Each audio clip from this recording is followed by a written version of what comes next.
नमस्कार, welcome to आडुस्थली। आज मैं आपके साथ यूनियन पब्लिक सर्विस कमीशन के द्वारा जो वैकेंसी भी प्रकाशित की गई है, ये वैकेंसी आपकी ग्रुप ए और ग्रुप बी के पोस्ट के लिए है, जिसका नाम है आपका अकाउंट्स ऑफिसर और असिस्टेंट प्रोविडेंट फंड कमिश्नर।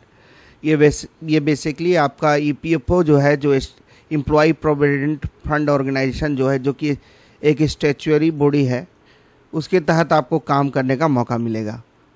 तो इस वीडियो में मैं आपके साथ इस वैकेंसी के जितने भी इम्पोर्टेंट डिटेल्स हैं उनको शेयर करूंगा, इसलिए आप वीडियो को अंत तक ज़रूर देखें। और अगर चैनल पे नए हैं तो चैनल को सब्सक्राइब अवश्य कर लें, ताकि आपको भी रेगुलर बेसिस पे गवर्नमेंट वैकेंसीज का अपडेट मिलता रहे।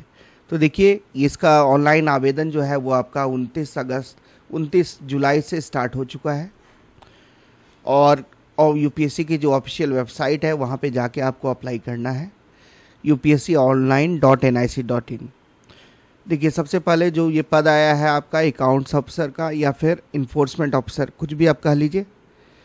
ये लेवल आपका 8 का पद है, जिसमें टोटल सीट्स जो आई हैं वो आपकी 156 आई हैं, जिसमें अनरिजर्व के लिए 78 सीट्स, ईडब्ल्यूएस के लिए 1, ओबीसी के लिए 42 सीट्स, शेड्यूल कास्ट के लिए 23, एसटी के लिए 12 और पर्सन्स विद बेंचमार्क डिसेबिलिटीज़ के लिए 9। पे स्केल देखिए, जैसा मैंने बताया आपको, लेवल 8 का रहने वाला है।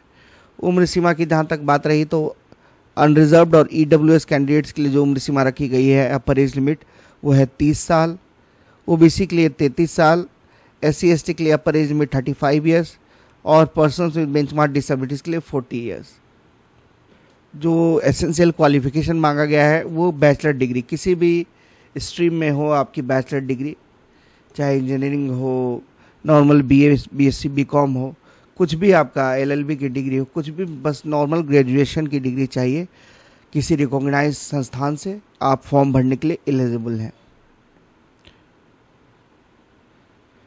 ये ग्रुप बी का पद है आपका, देखिए परमानेंट पोस्ट है और नॉन मिनिस्ट्रियल कैडर का ये पोस्ट है।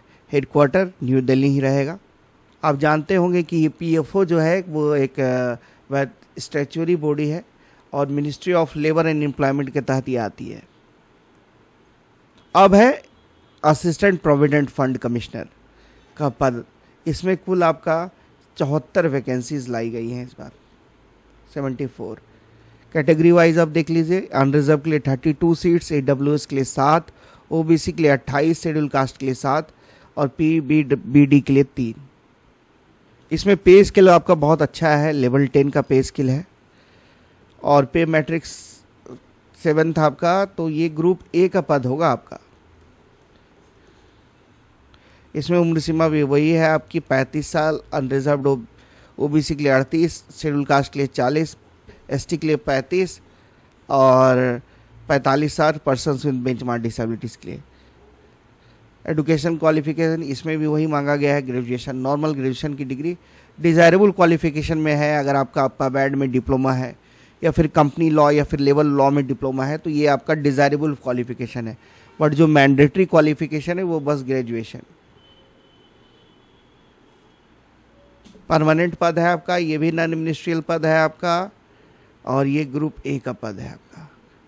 हेडक्वार्टर न्यू दिल्ली ही रहेगा ईपीएफओ का। ये ईपीएफओ के तहत आपको काम करने का मौका मिलेगा। बहुत ही अच्छा पद है। वो बच्चे जिनका यूपीएससी की प्रिपरेशन कर रहे हैं तो उनके लिए बहुत ही बेटर करियर प्रोस्पेक्ट है। मात्र आपका एक एग्ज़ाम है इसमें, उसके बाद इंटरव्यू फेस करना है आपको। और ये भी ग्रुप ए का पद भारत सरकार का जो टॉप पद में से एक है। ईपीएफओ जो संस्था है, इसका वर्क कल्चर अच्छा है और बहुत सारी फैसिलिटीज़ आपको मिलती है। परमानेंट पद है, तो जो बच्चे यूपीएससी की तैयारी कर रहे हैं वो अल्टरनेट करियर अपॉर्चुनिटीज़ के रूप में इसको देख सकते हैं। 29 जुलाई से आपका आवेदन स्टार्ट है। लास्ट डेट आपका 18 अगस्त 2025 है। ये आप ध्यान रखेंगे।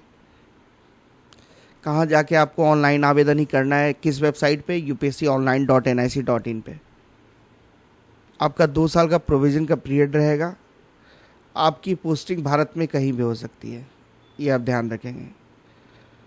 और एग्ज़ाम का अब हम समझ लें, एग्ज़ाम पैटर्न में क्या है, आपका एक कंबाइंड रिक्रूटमेंट टेस्ट कराया जाएगा, उसके बाद आपकी इंटरव्यू होगी और देन फाइनली आपका डॉक्यूमेंट वेरिफिकेशन होगा तब जाके कहीं आप रिकमेंड किए जाएंगे फाइनल सिलेक्शन के लिए। देखिए जो एग्ज़ाम है का जो पैटर्न है मैं आपके साथ डिस्कस करता हूँ। 2 घंटे का आपका एग्ज़ाम होगा, सारे क्वेश्चंस का मार्क्स 1 होगा, ऑब्जेक्टिव नेचर में एग्ज़ाम होगा, मल्टीपल चॉइस क्वेश्चंस रहेंगे, हिंदी और अंग्रेजी दोनों में प्रश्न आपको देखने को मिलेंगे। निगेटिव मार्किंग है, 1/3 मार्क्स आपके हर डिडक्ट कर लिए जाएंगे हर एक रॉन्ग आंसर के लिए। देखिए सिलेबस जो है यही रहेगा, general English, Indian culture, development issues and present trends in Indian economy, governance and constitution of India, general science, computer, elementary mathematics, statistics and general mental ability, industrial relations, labour law and social security in India, principles of accountancy, auditing and insurance and current events of national and international importance. मतलब history, geography, economics, polity, maths, computer, reasoning, फिर industrial और labour laws हो गया, accounts से questions हो गए और current affairs, इन सभी से आपको प्रश्न देखने को मिलेगा। वेटेज जो रहेगा आपका इंटरव्यू का और रिटन एग्ज़ाम का वो 75 और 25 के रेशियो में रहेगा। मतलब 75% वेटेज आपका रिटन एग्ज़ाम का है और 25% वेटेज आपका इंटरव्यू का है।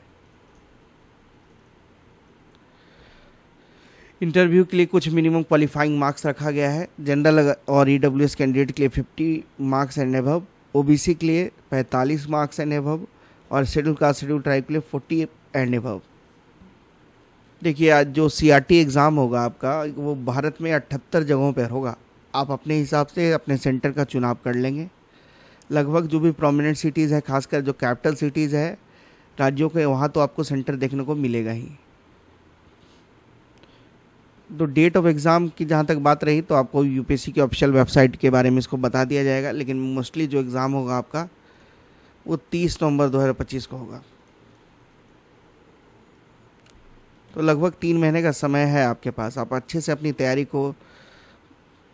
तैयारी को अंजाम दीजिए ताकि आप फाइनली सिलेक्शन के लिए रिकमेंड हो पाएँ। उसके बाद आपका डॉक्यूमेंट वेरिफिकेशन होगा एग्ज़ाम और इंटरव्यू के बाद। इंटरव्यू से पहले ही हो जाएगा आपका डीवी, डॉक्यूमेंट वेरिफिकेशन। उन्हीं बच्चों को बुलाया जाएगा इंटरव्यू के लिए जिनका डॉक्यूमेंट सही है।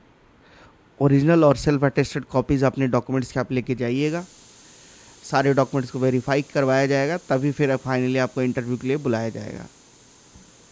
इसमें भारत का कोई भी नागरिक इसमें फॉर्म भर सकता है, इवन नेपाल और भूटान के नागरिक, इवन तिब्बतियन रिफ्यूजी फॉर्म भर सकते हैं। और इसमें अपेयरिंग वाले भर सकते हैं कि नहीं, अगर आपका ये सवाल है तो नहीं, आपके पास आपके हाथ में सारी डिग्रीज होनी चाहिए फॉर्म भरने के जो लास्ट डेट है उस समय तक। कि यूपीएससी के एग्ज़ाम्स का यही बेनिफिट है, गरीब से गरीब बच्चा अगर मेहनती है तो उस एग्ज़ाम को अपने दम पे निकाल सकता है। 25 रुपया मात्र इसमें देखिए एप्लीकेशन फ़ी है अगर आप एक पोस्ट के लिए अप्लाई करते हैं, और दोनों पोस्ट के लिए तो 50 रुपया। उसमें भी schedule caste, schedule tribe, persons with benchmark disabilities और महिला कैंडिडेट्स को कोई फ़ी नहीं देना है, उनके लिए फ़ी एग्जम्प्टेड है। यूपीएससी वाले एग्ज़ाम में भी आप देखे होंगे एप्लीकेशन फ़ी मात्र 100 रुपये रहता है, यहाँ पे भी मात्र 25 रुपया है। तो सेंट्रल गवर्नमेंट जो एम्प्लॉयज़ हैं उनको अपर एज लिमिट में 5 सालों की छूट दी जाएगी। 10 सालों की वैसे कैंडिडेट जो कि शेड्यूल कास्ट और शेड्यूल ट्राइब हैं, और ओबीसी वाले बच्चों को 5 सालों की छूट दी जाएगी, जो पहले से 3 साल की कंटिन्यूस गवर्नमेंट सेवा पूरी कर चुके हैं। 3 ईयर्स रेगुलर परमानेंट बेसिस पे होनी चाहिए वो जॉब, और कंटिन्यूस होनी चाहिए, टूट नहीं होनी चाहिए कहीं भी सर्विस में। तो उन्हें अपर एज लिमिट में, अगर वो जनरल हैं तो 5 सालों की छूट मिलेगी। और पर्सन्स विद बेंचमार्क डिसेबिलिटीज़ वालों को अपर एज लिमिट में 10 सालों की छूट है। तो आप जो फॉर्म भरेंगे उसका प्रिंट आउट आप ले लेंगे, और इंटरव्यू के समय सेल्फ अटेस्टेड फ़ोटो कॉपीज़ आपको लेके जानी होगी, साथ साथ जो ओरिजिनल सर्टिफिकेट्स हैं वो सब आपको लेके जाना होगा। वो वेरीफाई किया जाएगा, वो इंटरव्यू से पहले आपको प्रस्तुत करना होगा। और जो कट ऑफ डेट है आपकी उम्र की गणना, वो सब किसके आधार पे की जाएगी, जो लास्ट डेट है आपका फॉर्म भरने का ना 19/8, उसी के बेसिस पे आपकी उम्र की गणना की जाएगी। ये आप ध्यान रखेंगे। सारी एलिजिबिलिटी, इवन आपकी सर्टिफिकेट्स भी उस डेट से पहले आपके पास होनी चाहिए। तो बेसिक डिटेल्स इस वैकेंसी के बारे में यही था। मैंने आपको सैलरी स्ट्रक्चर से लेके, एज लिमिट से लेके, सिलेबस भी बता दिया, आपका कब से कब तक फॉर्म भरना है ये भी मैंने आपको साथ डिस्कस किया। बाकी अगर आपको कोई डाउट है तो आप कमेंट सेक्शन में पूछ सकते हैं। और अगर वीडियो अच्छा लगा तो वीडियो को एक लाइक ज़रूर कर दें। ये हमें मोटिवेट करता है कि ऐसे ही आगे भी मैं आपके साथ जो गवर्नमेंट वैकेंसीज़ का अपडेट्स आता है आपके साथ वीडियो बना के उसको डिस्कस करूं। और अगर चैनल पे पहली बार जुड़े हैं तो चैनल को सब्सक्राइब अवश्य कर लें। वीडियो को देखने के लिए आप सबों को धन्यवाद। जय हिंद, जय भारत।